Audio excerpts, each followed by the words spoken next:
The call arrived at 8:14 on a Wednesday morning, and I almost missed it. I was standing at the kitchen counter in my apartment in Duluth, waiting for the coffee to finish, when my phone lit up with my mother's name. I hadn't spoken to her since Sunday. I set down my mug and answered. "Your sister took you off the chat," she said. I didn't say anything right away. I watched the coffee drip into the pot. "Nora." My mother's voice carried that particular flatness she used when she wanted me to understand something without having to explain it. "The family group chat. She removed you this morning."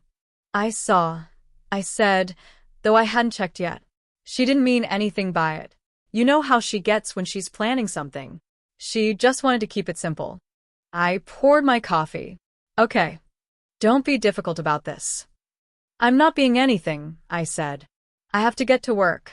I hung up and checked my phone. The chat, the one my father had started 4 years ago when my grandmother was in the hospital, the one we'd used for every birthday and holiday and piece of family news since, showed a single line in gray text at the top of my screen. "You are no longer a participant in this group." I set the phone face down on the counter and finished my coffee standing up. I drove to the office along the lake road, the way I always did when the weather was clear. It was the second week of October, and the water was that particular flat gray it gets before the cold sets in for good, a color that looks like it belongs to another season entirely. The trees along the ridge had already turned. I had lived in Duluth long enough to stop noticing how it looked, but that morning I noticed. I worked in commercial real estate law. Not the dramatic kind, no courtrooms, no jury selection, no moments anyone would call cinematic. My work was paperwork in the precise sense. Purchase agreements, title examinations, co-ownership structures, deed transfers. I had been doing it for 9 years, first as a paralegal and then, after I passed the bar on my second attempt, as an associate at a small firm on Superior Street with 4 attorneys and 1 shared printer that jammed every Tuesday without fail. My name was Ingrid Voss. I was 37 years old. I drove a 7-year-old Subaru with 1 cracked taillight I kept meaning to fix. I ate lunch at my desk most days and kept a spider plant on the windowsill that had somehow survived 3 winters in a building with inconsistent heat. These are not the details that matter, except that they are the details that make up a life, and I want to be precise about what mine looked like before everything shifted. My sister's name was Petra. She was 4 years older than me and had lived in the same house in Stillwater, Minnesota, since her second marriage. She worked in marketing for a regional healthcare group and was very good at it. She had opinions about color palettes and the correct way to address envelopes and which side of the family had contributed more to any given situation. She and I had never been close in the way that people mean when they say it, but we had been functional. We had been cordial. We had managed, for most of our adult lives, to coexist at family events without incident. The property was the complication. Our grandmother, my father's mother, Astrid Halvorsen, who had died 14 months earlier at 89, had left a parcel of land in Bayfield County to both of us jointly. 43 acres, mostly wooded, with a small cabin that hadn't been properly maintained since the early 2000s. Neither of us had asked for it. Neither of us had expected it. The will had surprised everyone, including my father, who had assumed the land would pass to him. It hadn't. I had driven up to Bayfield the previous spring to look at the property. Petra had not come. I had walked the perimeter of the land in mud-covered boots and stood inside the cabin long enough to understand that the roof would need work before the next winter and that the well pump was making a sound that suggested it had opinions about its remaining lifespan. I had taken photographs and sent them to Petra in a separate text thread, since she had not yet removed me from any group chats at that point, and she had replied with a thumbs-up emoji and nothing else. That was the last communication we'd had about the property. Before the Wednesday morning, she removed me from the family chat. By the time I reached the office, my colleague Marcus had already made a second pot of coffee and left a sticky note on my monitor that said Title Search, Voss Parcel, when you have a minute. I peeled it off, filed it, and pulled up the county records for Bayfield on my second screen. I had been meaning to review the deed structure on the parcel since summer, and I had put it off the way you put off things that feel complicated in ways that have nothing to do with the law. The deed was straightforward. Ingrid Marie Voss and Petra Astrid Voss, joint tenants with right of survivorship. Both signatures required for any conveyance, encumbrance, or transfer. Both names on every document. No exceptions. I knew this already. I had known it since the estate was settled. In the bottom drawer of my filing cabinet, there was a manila envelope I had not yet decided what to do with. I closed the screen and answered 3 emails and called a title company in Madison about an unrelated closing that had been delayed twice. I did not think about the group chat again until my mother texted at 2:17 that afternoon. It was a mistake, sweetheart. She's going to add you back. She's just stressed with the property stuff. I read it once. I didn't reply. The first time I had done something concrete for my grandmother's property was in November of the previous year, 6 weeks after the will was filed. The estate attorney had sent both Petra and me a letter outlining our responsibilities as joint owners, property taxes, insurance, basic maintenance obligations. The letter was 3 pages and used the phrase joint and several liability 4 times. I had read it twice and then called the Bayfield County Assessor's office to understand what the tax situation looked like going forward. The annual property tax on the parcel was $1,840. Not a large number, but the estate had been settled with no liquid assets, and neither Petra nor I had been made aware of any existing tax arrangement. I asked the assessor's office whether there were any outstanding balances. There were. 14 months of unpaid taxes from the last year of my grandmother's life, when she had been in a memory care facility in Ashland and no one had been managing her accounts with any consistency. The total outstanding was $2,156, plus a late penalty that brought it to $2,412. I paid it by check that afternoon, on behalf of both of us, for a property neither of us had asked for. I did not call Petra first. I told myself it was because I didn't want to make it complicated, which was true in one sense and not entirely honest in another. I filed the payment confirmation in a folder on my desktop labeled Halvorson Parcel and moved on. The following February, I drove back up to Bayfield on a Saturday when the temperature was 9 degrees and the roads on the county highway were packed snow from the tree line to the shoulder. I had called a local contractor named Hendricks 2 weeks earlier after finding his card in the cabin's kitchen drawer on my spring visit. He met me at the property at 10 in the morning in a truck that had seen more winters than mine. We stood inside the cabin and he pointed at the ceiling in 3 places where the insulation had failed and the boards were soft. He gave me an estimate on the spot, written in pencil on the back of an invoice form he pulled from his jacket pocket. "That's just the roof section over the bedroom," he said. "The rest is holding." "What about the well pump?" He made a sound that was not quite a laugh. "That'll go before spring if you don't address it." The roof repair was $3,200. The pump replacement was $890. I told him to do both. I called Petra from the parking lot of a gas station in Washburn on my way back south. She let it go to voicemail. I left a message explaining what I had authorized and what I had paid, and that I would send her the receipts, so we could split the cost. The work would take 2 weekends, Hendricks had said, and would be done before March. I said all of this to her voicemail, and then sat in the parking lot for a few minutes with the engine running before I got back on the road. She texted back 4 days later. "Thanks for handling that. Let me know what I owe you." She had not yet sent a check by the time the Wednesday group chat removal happened 8 months later. I had not asked again. In December of that year, I had set up a property insurance policy through a regional carrier in Duluth, cabin, outbuildings, liability, the standard package for a vacant rural property, and paid the first annual premium of $1,140 in full. When the renewal came the following June as an automated charge, I reviewed my bank statement at the kitchen table and opened my laptop and sent Petra a short email, the most businesslike version of myself, no editorializing, with the policy number, the carrier, the annual cost, and a note that I had been carrying the full premium and would appreciate splitting it going forward. She replied 3 days later from her work email. "Got it. I'll sort it out this week." She hadn't sorted it out by the time she removed me from the group chat in October. For months, I had a folder in my email with every receipt, every payment confirmation, every unanswered follow-up. I had not opened it in 6 weeks. I had not thought much about why. The dinner happened on a Saturday in late October, 12 days after the group chat.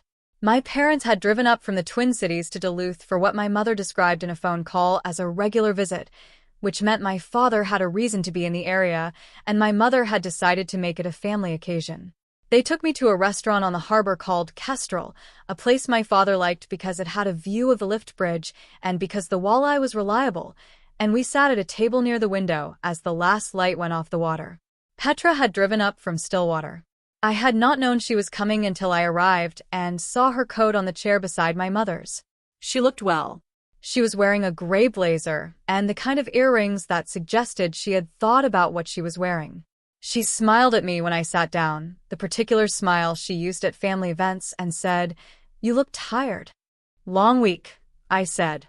My father ordered a bottle of wine and talked for a while about a land dispute involving a neighbor's fence line that had apparently consumed most of his autumn. My mother asked about a colleague of mine she had met once at a holiday party 3 years ago and remembered with improbable precision. We ordered. The food came.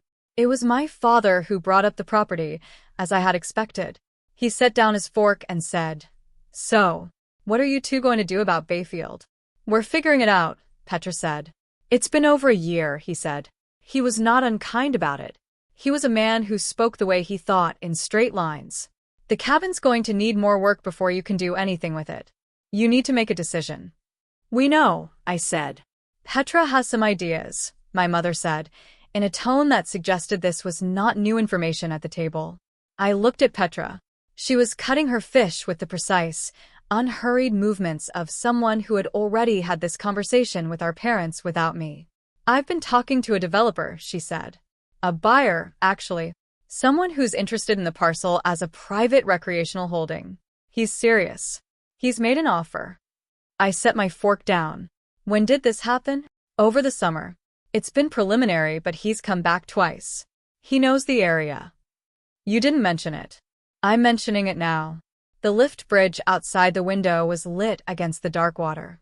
A container ship was moving slowly toward the canal, and the bridge arms were beginning to rise. My father watched it the way he watched things he was not part of. "What's the offer?" I asked. "He's at $380,000, Petra said. "For the full parcel. I think we can get him to $400,000. It was a fair number. I knew the land values in that county well enough to know it was fair, possibly even slightly generous for 43 wooded acres with a cabin in its condition. "Both signatures required," I said. "You know that." "Of course I know that." She picked up her wine glass. "That's why I'm telling you." My father looked between us. "It's a good offer," he said. "You're not going to use that land. Neither of you." I didn't say I wouldn't consider it. "Ingrid." My mother's voice had that quality again. "She's done a lot of the work on this. Reaching out to the buyer, researching the area values, coordinating with the estate attorney. It hasn't been nothing." I looked at my mother. I looked at Petra. Petra was watching her wine glass. "Someone had to be the one to move it forward," Petra said. She said it quietly, the way she said things that were meant to land without the force of being shouted. "I've been the one doing that. I've been managing this." I thought about the Bayfield County Assessor's Office. I thought about the contractor named Hendricks and the penciled estimate and the Paxno County Road. I thought about the insurance policy I had set up and renewed and carried alone for 2 years. I didn't say any of it. I picked up my fork and finished my walleye. The bridge outside had risen to its full height. The ship moved through. "Send me the offer documents," I said. "I'll review them." "So you'll sign?" my father said. I said I'll review them. Petra looked up. For just a moment her expression shifted into something that was not quite relief and not quite surprise, something between the two, and then it settled back into composure. "Of course," she said. "I'll have the attorneys send everything over." My mother reached across the table and patted my hand once, the way she did when she thought a difficult moment had passed. I let her. "You know she's been working hard at this," my mother said to me, after Petra had gone to the restroom and my father had stepped outside to take a call. "I know she found the buyer," I said. "It's more than that. She's been the one keeping everyone together on this." My mother's voice had settled into the register she used when she wanted me to accept something without asking questions. "It's not easy, managing something like this from a distance." "No," I said. "It isn't. I just want you to give her credit where it's due." I looked at the lift bridge. I looked at the condensation on my water glass. I said, "Of course." I did not correct anyone's understanding of who had managed what. I let it sit there, the whole of it, the receipts and the repair bills and the 4 months of unanswered emails, sitting in a folder on a laptop in an apartment 12 blocks from this table, waiting. My mother texted at 11:42 that night, after they had driven back to the hotel. "Thank you for being reasonable tonight. Your sister works so hard. She just needs you to trust her on this." I set my phone on the nightstand face down. Somewhere in the top drawer of my filing cabinet at the office was a manila envelope I had sealed in August. Inside it was a single sheet of paper, a summary I had typed myself, 1 page, organized by date. Every payment, every repair, every insurance premium, every unanswered follow-up. At the bottom, in the margin, I had written 7 words in my own handwriting. "You already knew what this cost. Ingrid." I had not decided yet what I was going to do with it. I turned off the light. The offer documents arrived by email on a Friday afternoon, forwarded from the estate attorney's office with a cover note that used the phrase, "Please review, at your earliest convenience," twice in 3 sentences. I printed them at the office. I carried them home in my bag, without opening the folder. I set the folder on the kitchen table and made dinner and watched the news and went to bed. I did not open the folder that night. The following Monday, I drove to the office early, before Marcus arrived, before the printer had its weekly opinion about whether it wanted to work. I made coffee and sat at my desk and read the offer documents from the first page to the last. They were clean. The buyer was a private holding company registered in Wisconsin. The purchase price was $395,000. The closing timeline was 90 days. The terms were standard. There was nothing wrong with them. I set them face down on my desk and sat for a moment looking at the spider plant on the windowsill. Then I opened my email and drafted a reply to the estate attorney. I told him I had reviewed the documents and had some questions about the co-ownership disbursement structure and would need a brief call before I could indicate intent to proceed. I kept the tone neutral. I used the word procedural once. I sent it and refilled my coffee and started on the day's actual work. The attorney called back Wednesday. I asked 2 questions. Both were legitimate questions. Both took less than 4 minutes to answer. I thanked him and said I would be in touch. I had not yet told Petra any of this. I was not trying to delay the sale. I was not trying to manufacture leverage. I was waiting for something to resolve itself or not resolve itself in a way that felt honest before I put my name on a document. I wasn't certain yet what that thing was. I filed the call notes and closed the tab. Her call came on a Thursday evening at 6:09, 3 weeks after the dinner at Kestrel. I was standing at the counter in my kitchen when the phone rang. I looked at her name on the screen for 2 full rings. Then I answered. "Did you get the documents?" she said. "I did. And I've reviewed them." There was a pause. "The attorney said you had questions." "I did." He answered them. "So, you're ready to move forward." I didn't answer immediately. I could hear her breathing, slightly faster than normal, the quality of someone who has been holding a conversation in their head for days, and is now finally having it out loud. "I want to meet in person," I said, "before I sign anything." Another pause.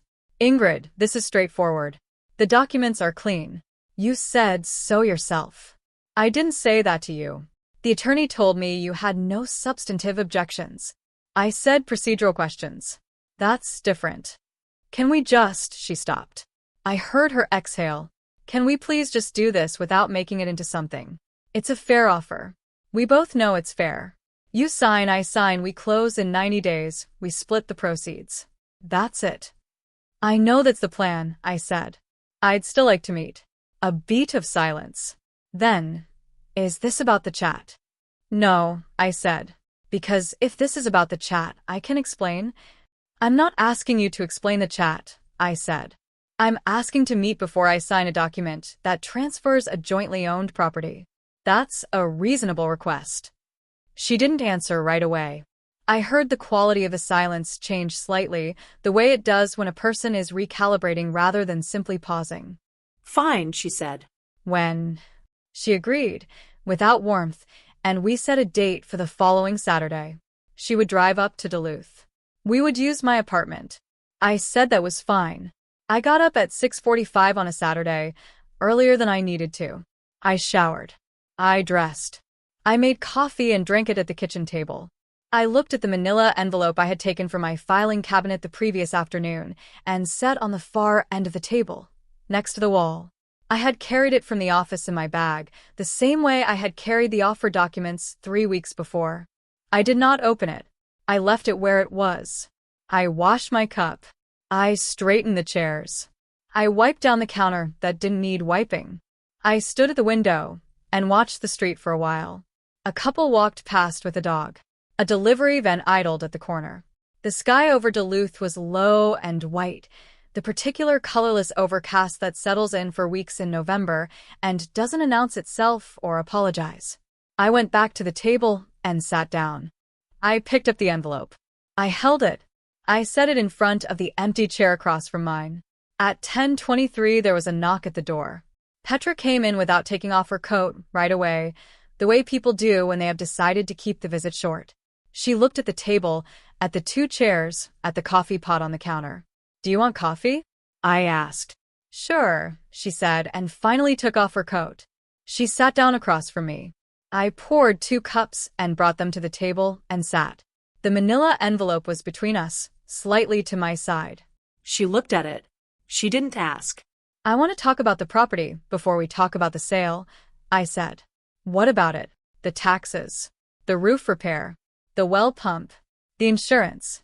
She wrapped both hands around her mug. "I know I owe you for some of that. You owe me for all of it," I said. "To date." She looked up. I said I'd sort it out. "You said that in June. About the insurance. You said it in February about the repairs. You said it last November about the tax arrears.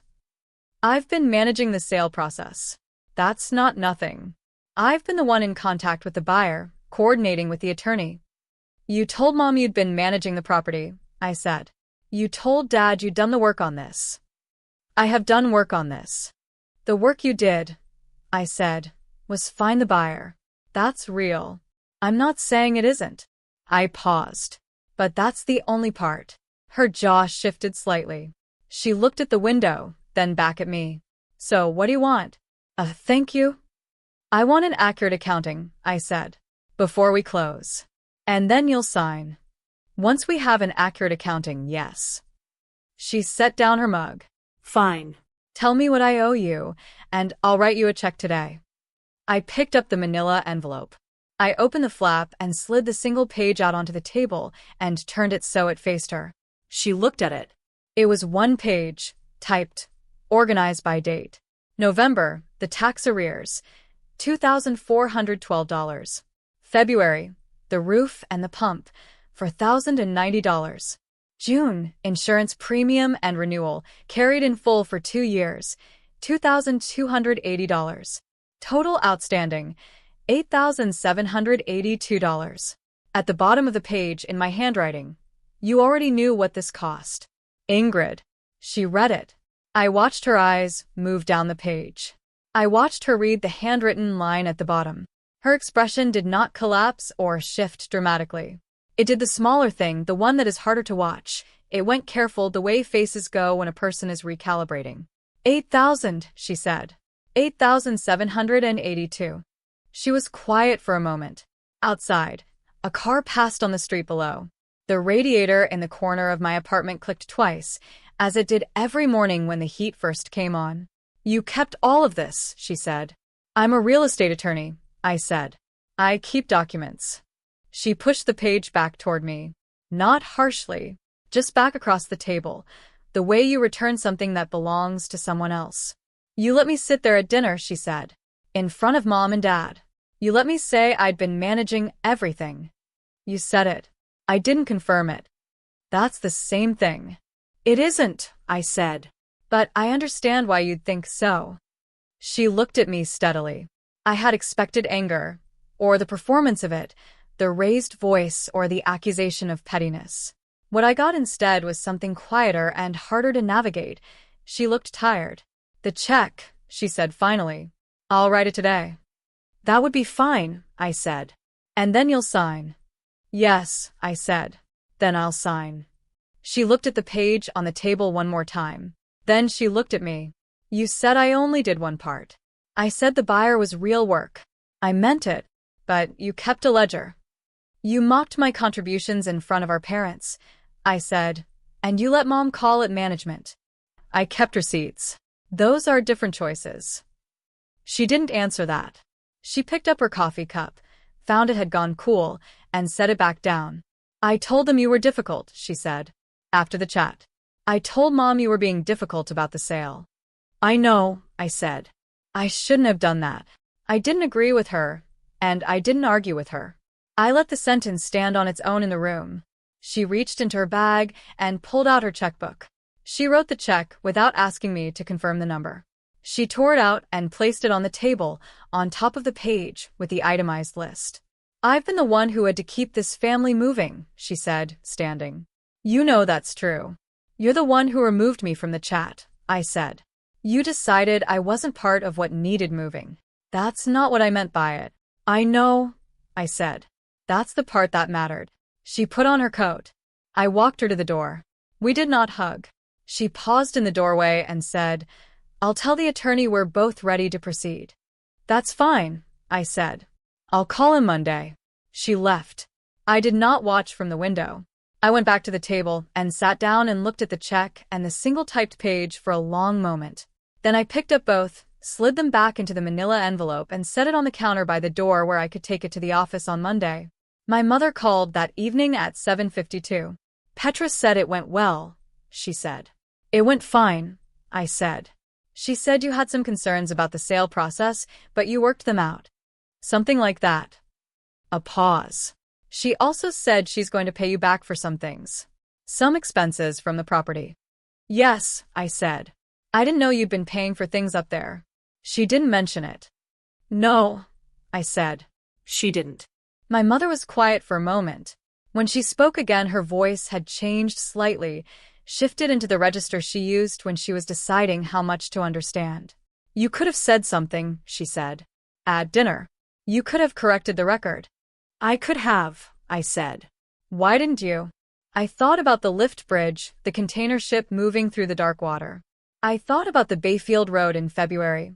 Packed snow from tree line to shoulder, and the contractor's penciled estimate, and the spider plant on my office windowsill that had survived 3 winters without being asked to. Because I wanted her to say it herself, I said. Or not. Either way. My mother didn't have an answer for that. We talked for a few more minutes about nothing in particular, my father's fence dispute, a cousin's new job, the weather in the cities. Then we said goodnight. I sat at the kitchen table for a while after I hung up. The apartment was quiet. The radiator had stopped clicking. Outside, the overcast had not broken, and the street below was lit in that particular way November streets are lit in Duluth.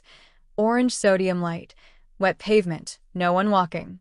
I had a property in Bayfield County with 43 acres and a cabin with a new roof and a working well pump. In 90 days, I would sign a set of documents and that property would belong to someone else, and I would receive half of $395,000 and the folder on my laptop labeled Halvorsen parcel would close. And my sister and I would be what we had always been, functional, cordial, managing, except that now she would know I kept receipts, and I would know she had always understood the cost of things and chosen not to ask. That was the only thing that was true. This story was written and produced by the Revenge Signal creative team. This story is entirely fictional and was created only for entertainment and educational purposes. Any resemblance to real persons, places, or events is coincidental. Ingrid Voss kept her receipts and said nothing at the table, and the land sold in 90 days, and she never brought it up again. That was the only thing that was true.